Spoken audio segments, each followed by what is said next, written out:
All right, here we have Ethereum versus the dollar, and we just got a silver crown cross to the downside right here. This is actually a pretty good example of when I called it out on the Discord yesterday. I even took a trade on it myself. And what am I talking about? Well, first, let me highlight it out. We see extremely low volatility conditions. We see the cross right here. It's trading below all major moving averages that I have up, and momentum offset is also pointed down here as well. So I do look at this as a trending movement in motion and very obviously, or sorry, very likely to continue with downside unless if this next condition is met, which is a daily closure above 29.50. As long as that is to say, as long as price action is below there, I do look for this cross to play out into a trending movement with targets down towards your March lows, basically in the 25 to 2600 pocket, somewhere around there. Now in the short term, is it more likely to bounce here alongside Bitcoin? Yeah, short term can bounce very easily up to 2880 to maybe even just north of 2900. You even have a little bit of bullish divergence building up over here, assuming that you do close this next 4 hour basically here or higher. I'd feel a little bit better on the hourly if you saw that closure actually happen above about 2885 and then targets up just north of 2900. These are very, very tight and small ranges right here, but we are on lower term timeframes.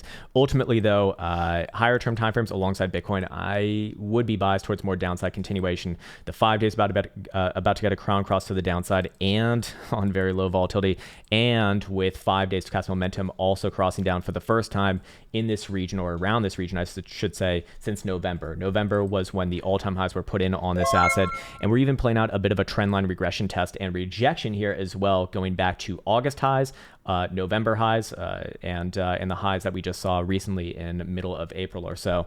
And that will be remaining with downside momentum as long as Ethereum is below 3,400, which seems quite likely for right now. Other than that, if I did want to talk about potential trap situations, it'd be over here on the daily. Again, I'd need to see a daily closure specifically above, well, at least 2850 would actually be a decent sign.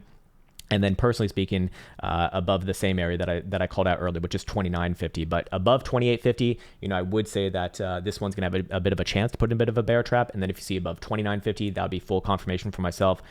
Probably trades back up well north of 3,000 into the 32 to 3,300s relatively fast. Do I think that that's what's happening here? No, I think that that's more or less hopium.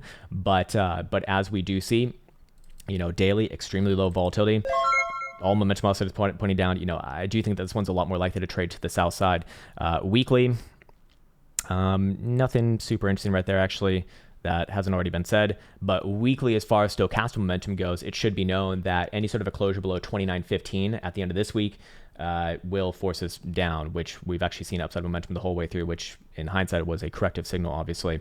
Other than that, I suppose we could go through the lower term timeframes as well, just to see if there's any rhyme or reason between them. 6 hour is freshly crossing down below 2980, so downside pressure below that number. 4 hour downside pressure below about 3000. Again, volatility is suggesting that a corrective move is probably coming here relatively soon, but still even downside pressure on a 3 hour as well, actually 2915, and hourly is going to be showing probably up, actually, yeah, up, but a corrective signal right here above 2785. So short term, what does that equate to? Likely sideways, assuming that short term it doesn't take out those relevant regions. At minimum, I do think that this is, likely setting up for continuation to the downside in the coming weeks. Maybe not necessarily today, but in the coming weeks. Other than that, I'll leave that one off right there, and hopefully that was helpful for Ethereum.